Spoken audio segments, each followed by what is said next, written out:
केला चालू. तर ओके, आपण बघू शकता इंडियन स्पेक्टिकल कोब्रा. तर याचे आपण दात दाखवण्याचा प्रयत्न करणार आहोत.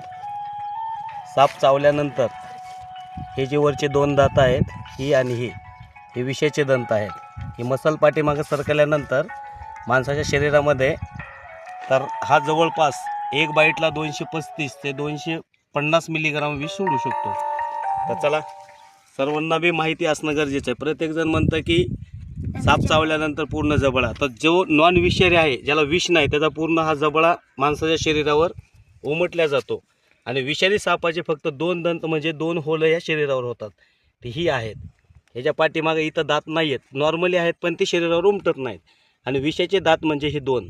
तर 2 होल जर या शरीरावर पडले तर विषाचा म्हणजे साप चावला म्हणून समजायचं. कारण की इंडियन स्पेक्टिकल कोब्रा असन, रसल वायपर असन किंवा मनेर असन, आणि नॉन विषारी म्हणजे ज्याला विष नाही, त्याचा पूर्ण जबडा हा शरीरावर उमटल्या जातो. 2 होल असेल तर, परत एकदा सांगतोय, 2 जर होलं पडले तर 100% विषारी साप चावला आपल्याला असं ओळखायचं. तर चला, आपण याला जास्त इजा न करता एक वेळेस तुम्हाला आणखीन दाखवतोय.